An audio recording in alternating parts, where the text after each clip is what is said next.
에베소 강의 56강 기도에 대해서 두 번째 시간을 가지려고 합니다. 사도 바울은 자신이 로마 감옥에 투옥되어 있는 상황에서 성도들에게 이렇게 기도를 요청합니다.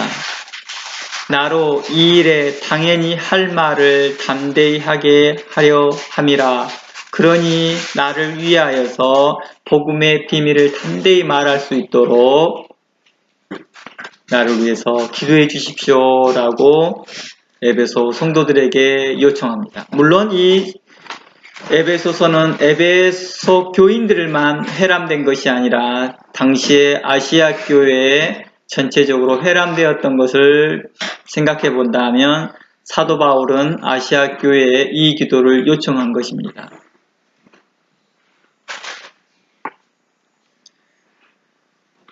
사도 바울은 자신이 놓여있는 그 상황을 이제 이 서신을 가지고 전달을 했던 두기고를 통해서 이제 자신의 사항을 알리도록 말합니다. 물론 이 사항을 이야기할 때 성도들은 사도 바울이 요청했던 그 기도의 중심을 두고 사도 바울의 형편에 맞게끔 기도해 주었겠죠. 하나님, 사도 바울이 감옥에 있는 동안에 힘내게 하여 주시옵시고 의의 말씀을 담대히 증거하게 해주십시오. 하나님, 사도 바울이 감옥에 있는 동안에 그의 생명을 붙들어 주십시오. 이러한 기도들을 했겠죠. 그러면서 특히나 그가 법정에 섰을 때 담대히 해야 될 말을 담대히 나갈 수 있도록 하나님, 사도 바울을 붙들어 주십시오 라고 하는 요청이었겠죠. 모든 성도들에게 사도 바울을 위하여서 기도할 때 그 기도의 그 포인트가 바로 복음의 비밀을 담대히 알리게 해달라는 요청이었습니다. 이 일에 대하여서 당연히 해야 될 말입니다. 이 일에 대해서 당연히 해야 될 말, 바로 복음에 대하여서 말할 수 있도록 요청했던 것입니다. 그때가 어느 때인지 정확하게 기억 못하겠지만 6.25 때인 걸로 제가 알고 있는데요. 예전에 선배 목사님들이 간증했던 예화로 들었던 내용인 것 같습니다. 북한이 점령하였고 이제 많은 기독교인들이 핍박을 받았습니다. 그러면서 이랬다고 합니다. 당시에는 이제 그 그림 액자가 유행했었는데요. 예수님의 얼굴이라고 생각되어지는 그 얼굴과 십자가를 사진이 있었는데 그것을 바닥에 놔두고 누구든지 이 얼굴과 십자가 위를 밟고 지나가는 사람들은 살 것이다. 그리고 이곳에 밟지 않고 이곳에 침을 뱉지 않은 자들은 다 죽을 것이다 라고 말을 합니다. 총을 들고 위협을 합니다. 많은 사람들을 위협을 하면서 이 액자를 지나가라고 말을 합니다. 그때 많은 사람들은 자기 생명이 두려워서 죽을 것을 두려워해서 그 액자를 다 밟고 지나갑니다. 그런데 유일하게 한 사람이 지나가지 않았습니다. 그분은 바로 그 교회의 담임 목사였습니다. 그러면서 그 담임 목사가 자신이 결코 그 액자를 지나갈 수 없다라고 말합니다. 물론 이건 상징성입니다. 그 액자가 예수님이란 뜻은 아니었습니다. 그러나 그곳에 자신의 신앙을 두었습니다. 자신은 예수님을 배반할 수 없습니다. 라는 상징성인 거죠. 그런 상징성인 의미에서 그는 결코 지나갈 수 없다라고 말을 합니다. 그리고 그는 당연히 해야 될 말을 합니다. 나는 하나님의 자녀입니다. 그리고 예수님은 나를 위해서 죽으셨고 나의 죄를 위하여서 부활하셨고 나의 죄를 위하여 십자가에 매달리시고 부활하시고 이제 모든 사람이 나와 같이 구원 얻기를 원합니다 라는 요청을 한 겁니다. 이 말을 들었던 그 북한군이겠죠. 북한군 장교가 그 사람을 제외하고 나머지를 다 사살하라고 명령을 합니다. 아니 불면고 좀 전에는 그 액자를 밟고 지나가는 사람들은 살려주고 밟지 않는 사람은 죽이겠다고 했는데 반대로 모습을 바꿨습니다. 왜 그랬느냐? 너희들이 믿는 그 신앙도 이렇게 쉽게 변절하는데 너희들이 어떻게 공상당원이 되겠다라고 하는 너희들의 말들을 내가 믿겠느냐라고 한 것이었습니다. 이런 일들은요, 우리나라 유교에만 나타나는 게 아니라요, 중국에서도 많이 일어났고요, 그리고 고대에, 2000년대 예수님 시대에 핍박을 받았을 때 로마 안에서 이런 일들이 자주 일어났었다고 합니다. 이런 유사한 일들이 많이 있었다고 합니다. 죽고자 하는 자에게 사는 것이 어떤 것이죠? 바로 사도 바울은 그 감옥에 있으면서 당연히 해야 될 말들을 할 수 있는 그런 마음을 그런 마음을 갖도록 성도들에게 요청했던 것입니다. 아마 사도 바울은 이랬던 것 같습니다. 자신은 그곳에서 당연히 해야 될 말 담대히 말할 뿐만 아니라 다른 성도들에게도 나와 같은 동일한 마음을 갖기를 바라는 마음에서 기도를 요청했던 것 같습니다. 사도 바울은 동시에 기도를 요청하면서 다른 성도들도 나와 같은 마음을 품기를 바랬던 거겠죠. 자기의 생존을 위해서 구하는 것이 아니라 바로 하나님의 나라와 의를 위해서 살기를 바라는 마음이었던 것 같습니다. 우리가 중보기도를 할 때요, 우리의 중보기도 요청하는 그 내용이 다른 사람들에게도 똑같이 교훈이 된다고 한다는 것입니다. 아주 오래전에 제가 만난 성도는요, 자신이 하나님께 매우 지혜로운 기도를 한다고 하였고, 목사님이 자신의 기도를 지혜롭다고 하였고, 다른 성도들에게 자랑하였고 칭찬했다고 합니다. 그런데 그 기도가 무슨 기도냐라고 제가 여쭤봤더니, 하나님, 제가 11조를 한 달에 1000만 원 하게 해 주십시오라고 기도를 했다는 것입니다. 그분은 사업하는 사람이었기에 그런 기도를 요청을 했던 것입니다. 자신이 하나님께 1000만 원을 11조를 하게 되면 자신의 수입은 1억이란 뜻이 됩니다. 당시에 94년도, 90년대 중반이라는 것을 기준으로 한다 보면 1억이라는 돈은 어마어마한 큰 돈입니다. 당시에 1억이면요, 그 당시에 좋은 아파트를, 서울에 있는 좋은 아파트를 하나를 살 수 있을 정도로 큰 돈이었습니다. 그런데 그 기도를 뭐 했다고요? 지혜로운 기도라고 하였고, 그 기도를 칭찬하였고, 다른 성도들에게 알게 자랑을 했다는 것입니다. 이게 바로 오늘날 모든 의로운 자들과 신학자들이 비판하는 만몬주의라고 말하는 것이죠. 그들이 무엇을 먹을까, 무엇을 마실까, 무엇을 입을까를 위해서만이 자신의 목적만을 위해서, 자신의 이익만을 위해서 기도하는 것을 하나님은 책망했다는 것입니다. 그런데 그것을 마치 의로운 것인 것처럼 포장되어졌고 그것이 지혜로운 것처럼 포장되어졌던 그 기도를 하나님은 싫어하신다라는 것입니다. 하나님께서는 우리에게 기도하기를 먼저 그의 나라와 의를 위해서 기도하라 라고 말을 했던 것입니다. 사도 바울은 우리에게 이렇게 가르쳤습니다. 무시로 기도하십시오. 성령 안에서 무시로 기도하십시오. 여러 성도들을 위하여 구하십시오 라고 말합니다. 어느 때나 항상 우리가 기도해야 될 때에 자신의 기도와 함께 다른 성도들을 위해서 기도하라고 말합니다. 성도는 서로에게 기도를 요청할 수 있고 이 요청에 큰 부담 없이 기도할 수 있도록 우리는 훈련되어 있어야 됩니다. 그리고 어떻게 그 기도를 요청해야 할 것인지도 훈련되어 있어야 됩니다. 좀 전처럼 자신의 유익을 위해서만이 기도하고 마치 하나님을 위해서 11조 하기 위한 것처럼 기도하나 속 상태는 자신의 유익을 위한 기도인 것을 하나님은 모를 리가 없습니다. 우리는 그러한 속물과 같은 그런 기도를 하지 말고 의로운 기도를 하였으면 좋겠습니다. 우리는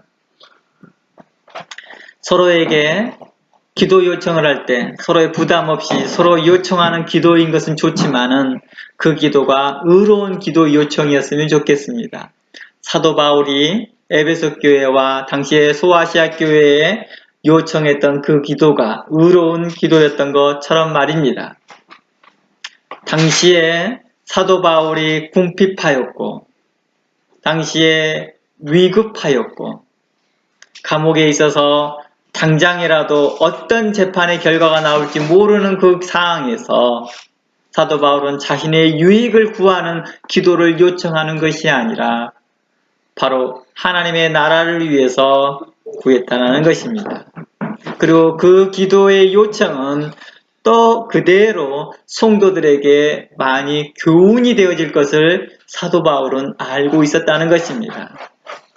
우리가 믿음의 사람으로서 기도를 다른 사람에게 요청할 때 바로 우리가 그렇게 했으면 좋겠습니다. 그리고 우리는 믿음의 사람으로서 다른 형제에 대하여서 그들을 위해서 기도합니다. 하나님, 사도 바울은 요청하지 않았지만 에베소 교인들은 이렇게 기도했을 것입니다. 하나님, 사도 바울의 생명을 붙들어 주십시오. 하나님, 사도 바울이 감옥에 있는 동안에 하나님 좋은 사람들을 만나게 해주십시오. 하나님, 재판 과정에도 하나님께서 간섭하여 주셔서 사도 바울이 자신이 담대하게 하나님의 나라를 말씀하고 증거하고자 하고 말하고자 하오니 하나님 그의 입술을 붙들어 주시고 듣는 자들의 마음을 온유케 하여 주시옵소서. 요셉이 꿈을 해석해 줄 때 바로 왕 앞에서 꿈을 해석할 때 당시의 신하들의 마음을 부드럽게 해주신 이가 하나님이시거든요. 그리고 요셉이 하는 말들을 다 신하들도 옳다 이렇게 듣게 했다라는 것입니다. 다니엘이 또 꿈을 해몽할 때 또한 왕의 주변에 놓은 신하들이 동일하게 왕과 같이 동일한 마음으로 다니엘을 기쁘게 받아들였다는 것입니다. 사도 바울은 바로 이러한 기도 내용을 요청하진 않았다 할지라도 성도들은 사도 바울을 위해 기도할 때 그러한 부분을 대신하여 기도해 주는 것이죠. 그리고 가장 핵심인 것, 사도 바울은 핵심의 기도를 요청했던 것에 대해서 포인트를 두면서 그가 하나님의 거룩한 말씀과 그리스도의 복음을 증거하오니 이 일에 당연히 할 말들을 담대히 사도 바울의 입을 열어 말할 수 있도록 그 환경을 조성하여 주시옵소서. 아마 이렇게 에베소 교인들은 기도했을 것입니다. 왜 그렇게 알 수 있어요? 우리의 기도의 스타일들을 아니까요. 우리가 상대방을 위해서 기도할 때 그렇게 기도하니까요. 에베소 교인들과 우리와는 별 차이가 없습니다. 똑같은 성정을 가졌고 똑같은 육신을 가졌고 똑같이 예수 그리스도를 주라 부르고 있고 똑같이 한 성령 안에 살고 있고 또한 한 성령 안에 세례를 받으며 한 성령 안에 기도하기 때문입니다. 우리는 모두 다 하나님의 자녀이기에 2000년 전의 사람이나 2000년 이후의 우리나 동일한 영적 컨디션에서 우리는 이야기하고 있을 것입니다. 우리는 사도 바울의 편지를 받을 때 우리는 참담했을 것입니다. 그리고 한편에서는 와, 본받고 싶다 사도 바울. 이 어려운 상황에도 그의 기도의 요청은 하나님의 나라이구나. 아마 많은 사람들에게 감동과 많은 사람들에게 교훈이 되었을 것입니다. 오늘날 우리가 선교사들의 편지와 선교사들의 기도 요청에서도 그러한 요청이 되어지는 기도들을 볼 때마다 우리는 감동할 수밖에 없습니다. 그리고 우리에게 큰 교훈이 됩니다. 참으로 오늘날 우리의 기도의 모습을 살펴보면서 사도 바울을 통해서 우리의 기도 방향이 잘못되어졌다 한다면 하나님 말씀 안에서 의롭게 기도할 수 있도록 우리의 생각을 바꾸었으면 좋겠습니다. 우리는 성도를 위해서 서로 간에 기도 요청하는 훈련이 필요합니다.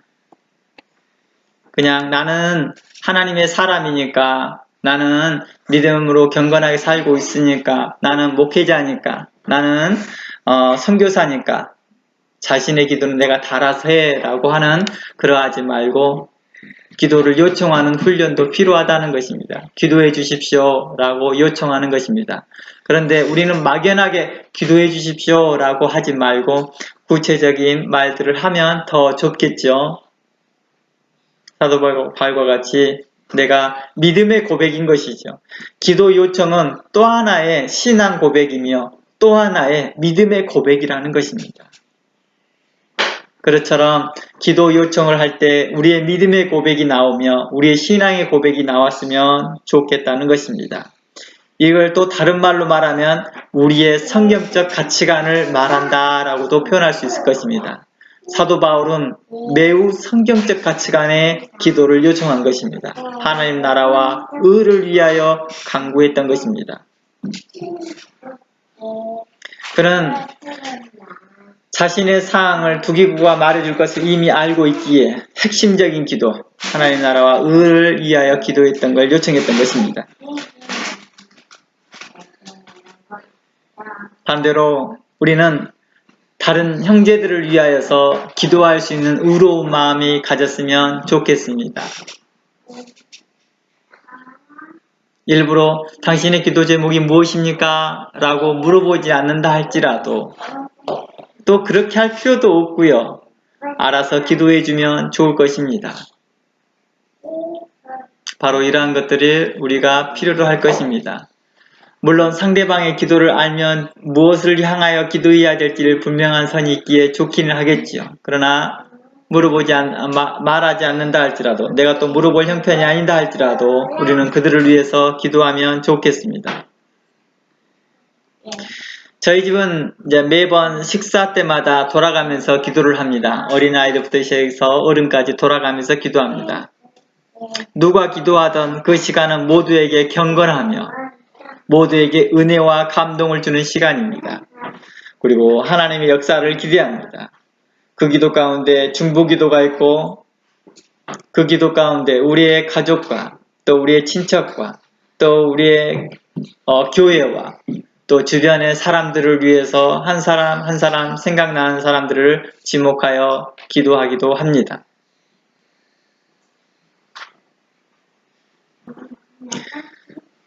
지금 현재 특히나 코로나로 어려움 중에 있다 보니까 코로나로 인하여서 하는 그 기도도 빠짐없이 하기도 합니다. 또 우리 중에 어려움 중에 있는 사람들을 위해서 이름을 거론하며 기도하기도 합니다.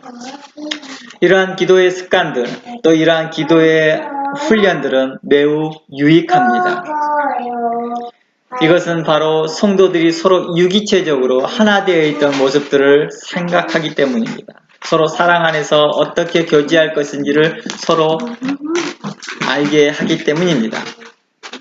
내가 당신에게 관심이 있습니다. 내가 그리스도 안에서 당신과 지체입니다. 내가 그리스도 안에서 당신을 사랑합니다. 라는 표현이 우리가 서로 기도하는 것 같습니다. 사도 바울은 의인이요 믿음의 사람이지만 자신은 성도들에게 자신을 위해 기도해달라고 요청하였습니다. 우리는 믿음의 가정과 그리고 믿음의 사람들과 의로운 자들을 위해 더욱 기도하는 일에 힘써야 할 것입니다. 성경은 우리에게 이렇게 교훈합니다. 갈라디아서 6장 9절에서 10절입니다. 갈라디아서 6장 9절 10절 제가 읽어보겠습니다. 우리가 선을 행하되 낙심하지 말지니 피곤하지 아니면 때가 이름에 거두리라. 10절. 그러므로 우리는 귀에 있는 대로 모든 이에게 착한 일을 하되 더욱 믿음의 가정들에게 할 것이니라 라고 말합니다.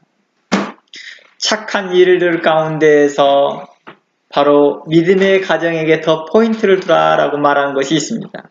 이 착한 일은 기도도 포함되겠지요. 우리는 이러한 일에 힘쓰면 좋겠습니다. 소돔에 있는 롯을 위해 기도했던 아브라함은 롯이 의로운 자임에도 불구하고도, 그리고 천사가 그곳에서 롯을 구원할 작정임을 알고도 롯과 소돔성을 위해 간구합니다. 제 주변 사람들이 한 번씩 이런 말들을 해요. 저희는요 목사님 가정을 위해서 기도를 안 해요, 이렇게 말을 하더라고요. 가끔씩 이렇게 만나보면, 어쩌다 한 번씩 만나보면 그런 말을 해요. 저희는 목사님 가정을 위해서 기도 안 해요. 왜냐하면 목사님 가정은 잘하고 있을 것 같아서요. 항상 하나님이 보호하실 것 같아서 저는 목사님 가정을 위해서 기도 안 합니다, 이렇게 말합니다. 근데 저는 솔직히 그렇게 하는 말 가운데 저는 이런 말들이 보이더라고요. 저는 당신에게 별로 관심이 없어요. 내가 당신에게 아무런 신경 쓰지 못했어요. 내가 당신에게 사랑으로 다 대하지 못했어요. 내가 당신에게 무관심이었어요. 이 말을 그렇게 애둘러서 말한 것 같아요. 그러면서 내가 당신에게 무관심이 있었고 당신에게서 아무런 감정을 느끼지 못하고 사랑을 건네주지 못했던 것에 대해서 미안함감, 죄책감, 죄송한 마음들을 그렇게 애둘러서 표현해 준 것 같아요. 우리가 그러지 않았으면 좋겠습니다. 사도 바울은 의인이었지만 우리는 그 사도 바울을 위해서 더욱 기도를 했었고, 롯은 하나님 앞에서 의로운 자였지만 아브라함은 롯을 위해서 간구하였습니다. 천사가 분명코 최소한 롯은 구할 것을 알고 있으면서도 롯을 위해서 간구합니다. 그리고 롯이 거하고 있던 그 소돔성을 위해서 간구합니다. 우리가 더욱더 믿음의 가정을 위해서 기도해야 될 것들에 대해서 제가 이렇게 표현해 보았습니다. 사도 바울은 믿음의 사람이요 의인이요 하나님이 함께하는 사람이요 하나님의 성령이 함께하는 사람이요 하나님의 역사가 일어나는 사람이었습니다. 그럼에도 불구하고도 성도들에게 기도를 요청하였고, 그 매 순간마다 하는 그들의 기도 가운데, 무시로 하는 성령 안에 사는 그 기도 가운데 자신을 포함시켜달라고 요청했던 것입니다.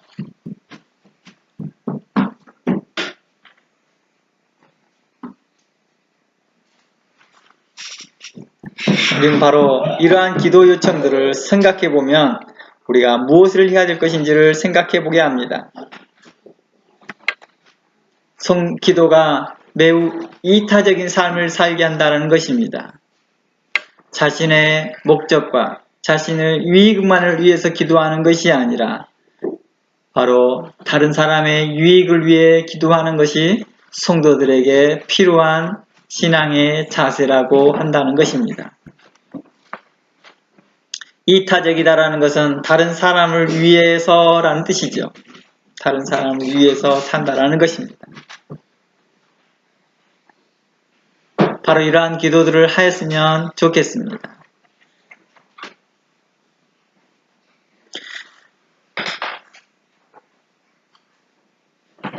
우리가 우리 주변에 믿음의 사람들이요 의로운 사람이 있다 한다면 우리가 그 사람들을 생각하면서 그들을 위해서 더 기도하는 일에 힘썼으면 좋겠습니다.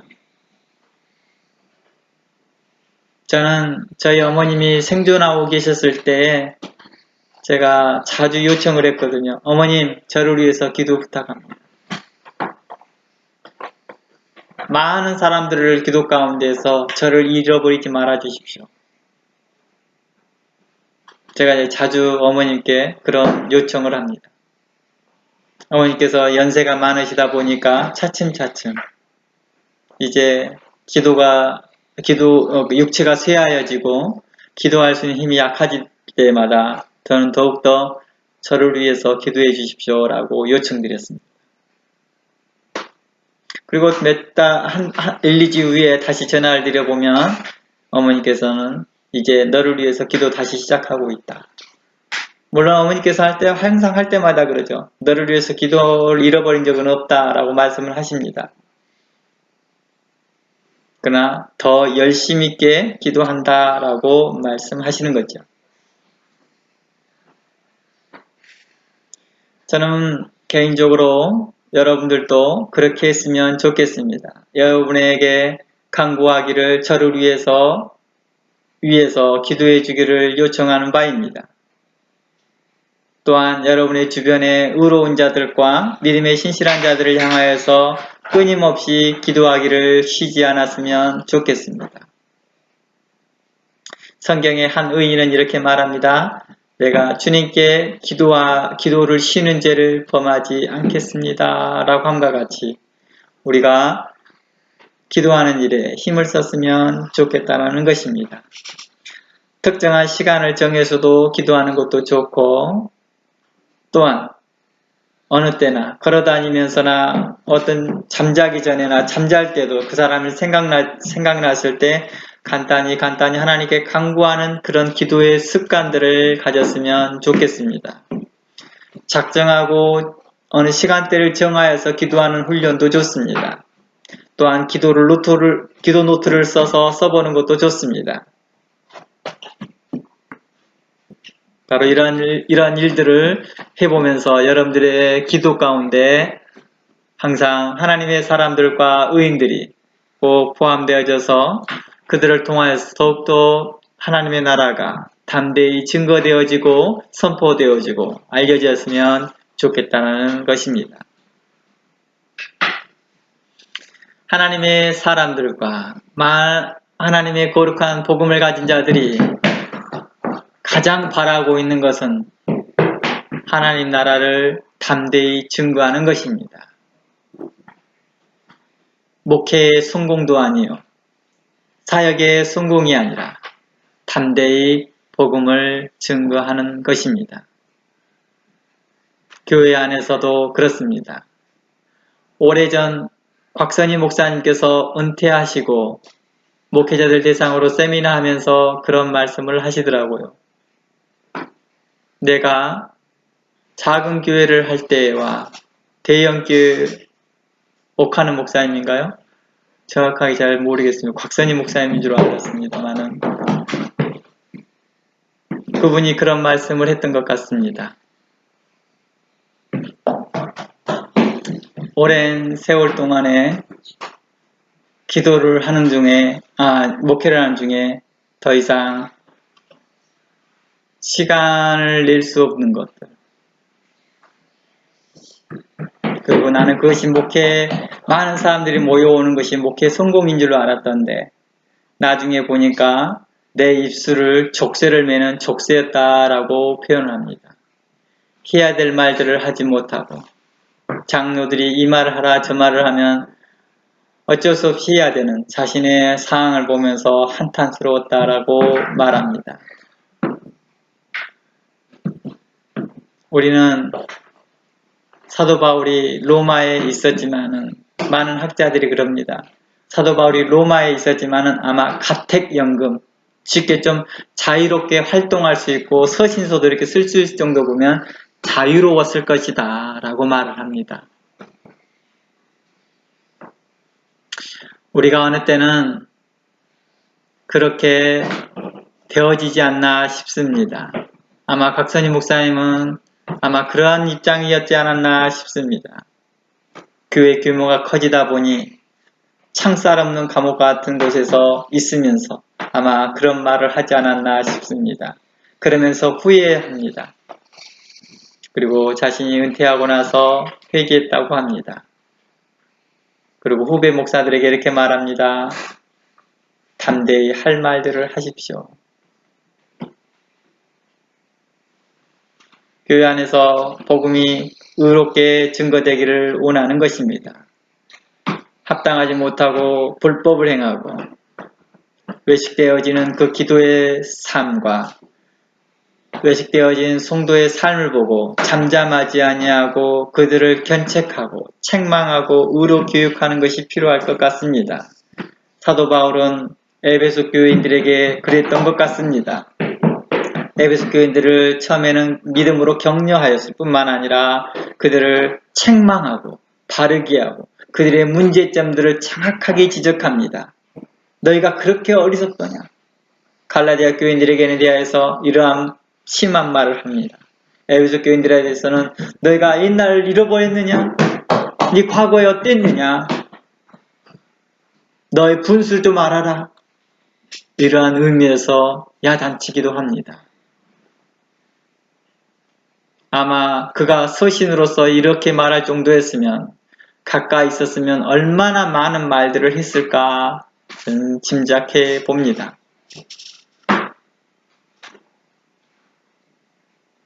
우리는 바로 이 일에 대해서 이렇게 좀 담대히 복음을 증거하고 의로운 말씀이 선포되어지기를 저는 요청드리고 여러분들이 섬기는 교회와 또 저를 위해서 기도할 때에도 바로 하나님 말씀이 공의롭게 의롭게 정직하게 선하게 증거될 수 있도록 여러분들이 저를 위해서 기도해 주셨으면 좋겠습니다. 그리고 바랍니다. 제가 좀 전에 말했던 것처럼 저는 목사님 가정을 위해서 기도 안 해요. 그건 하나의 핑계였던 거겠죠. 그냥 저희들이 오래간만에 그분들에 대하여서 맞이하고 그분들에 대한 친절히 그분들에게 대하여서 죄책감을 가중시켰나 봅니다.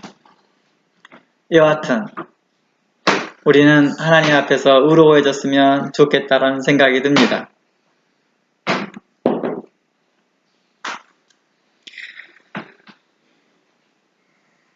우리는 하나님과의 개인적인 기도 가운데, 개인적인 그런 시간 기도 가운데에서 우리는 하나님과의 거룩한 소통을 매우 중요하게 여긴다는 것입니다.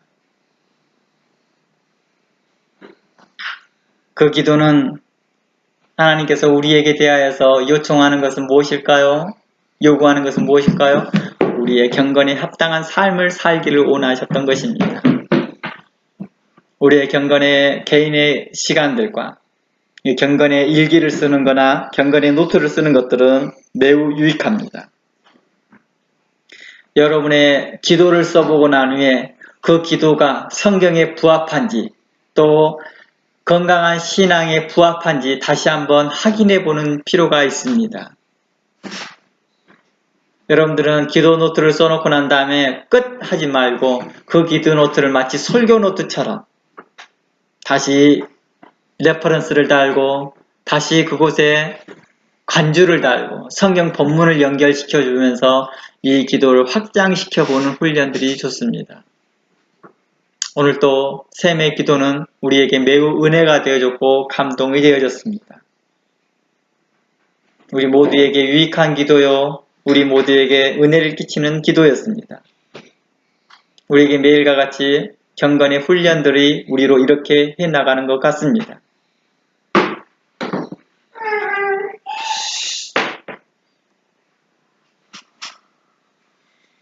기도는 쉬우면서도 어렵습니다.